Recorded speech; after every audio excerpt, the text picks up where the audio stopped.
রাস্তার দখল ছাড়ুন। টোটো অটো স্ট্যান্ড সরাতে কড়া বার্তা বনগাঁ পুলিশ ও পৌরসভার। বনগাঁ শহরে বেআইনি দখলদারি ঘিরে কড়া পদক্ষেপ প্রশাসনের।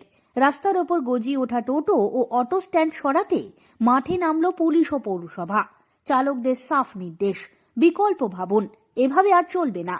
বনগাঁ শহরের বিভিন্ন প্রান্তে দীর্ঘদিন ধরেই রাস্তার ওপর টোটো ও অটো স্ট্যান্ড গড়ে ওঠার অভিযোগ ছিল। শুধু তাই নয়, ফুটপাত দখল করে চলেছে ব্যবসাও, যার ফলে নিত্যদিন যানজট ও সাধারণ মানুষের ভোগান্তি বেড়েই চলেছিল। শনিবার সেই অভিযোগের ভিত্তিতেই অভিযানে নামে বনগাঁ পুলিশ প্রশাসন ও বনগাঁ পৌরসভা। মতিগঞ্জ রোড সহ একাধিক ব্যস্ত এলাকায় দাঁড়িয়ে থাকা টোটো ও অটো চালকদের সরাসরি সতর্ক করা হয়। পুলিশ ও পৌরসভার তরফে জানানো হয়েছে, রাস্তার ওপর এভাবে টোটো দাঁড় করিয়ে স্ট্যান্ড চালানো যাবে না। চালকদের 2 দিন সময় দেওয়া হয়েছে বিকল্প ব্যবস্থার জন্য।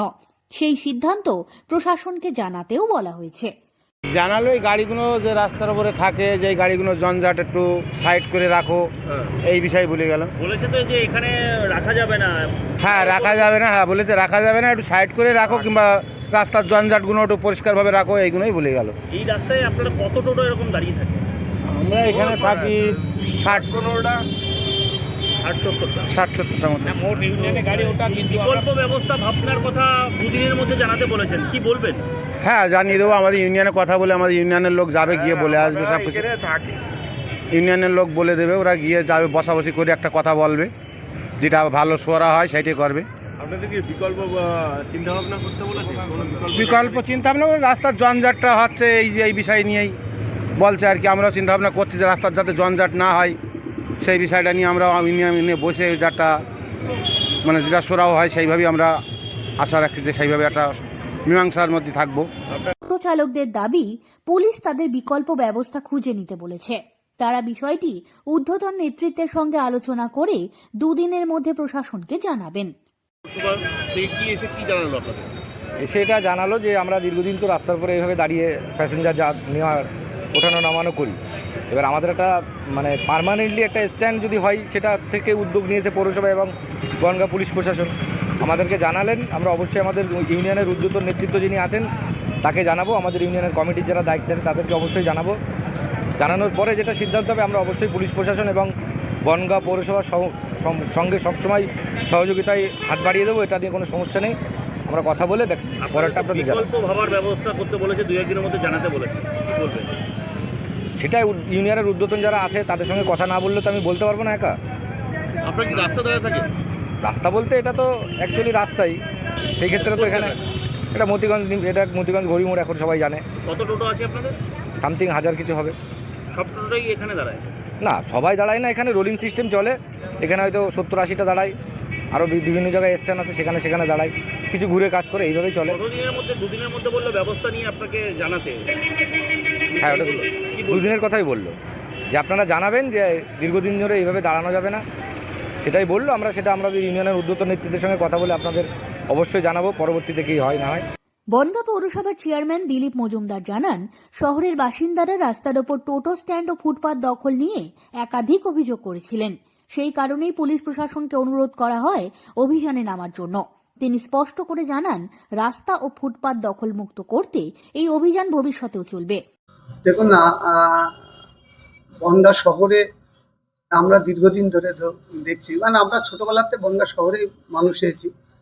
আজকে নাই আমি পৌর প্রধান হয়ে বসেছি, কিন্তু বনগাঁ ছোট্ট সীমান্তবর্তী এলাকা শহর, রাস্তাগুলো একটু ন্যারো আছে। তার মধ্যে এত পরিমাণ আপনার ভেহিকেলস বেড়েছে, বিশেষ করে টোটো অটো। আর গ্রাম বাংলা থেকে যেসব টোটো অটোগুলো আসছে, নিয়ন্ত্রণহীনভাবে বনগাঁ শহরের ভিতরে ঢুকছে। আর যে এক্সপোর্ট জোন আছে, একটা ইন্দো বাংলাদেশের যে এক্সপোর্ট জোন, সেখানে হাজার হাজার গাড়ি সেখানে রাত্রের বেলা ঢোকে এবং শহরের মধ্যে সেটা শহরের থেকে বাইপাসে বেরিয়ে যায়। আমাদের তো কিন্তু বাইপাস হয়ে বেরোনোর তো কোনো রাস্তা নেই, একটা নির্দিষ্ট টাইমে যায়, কিন্তু তথাপি সত্ত্বেও কিছু সময় দেখা যাচ্ছে গাড়িগুলো ঘুরে যাচ্ছে। এখন যেহেতু জনতার দরবার আমি প্রতি রোববারটা করি 11টার থেকে 1টা, বহু মানুষ যারা বনগাঁ সচেতনশীল মানুষ, তারা তো আর এদের সঙ্গে প্রতিবাদ করবে না।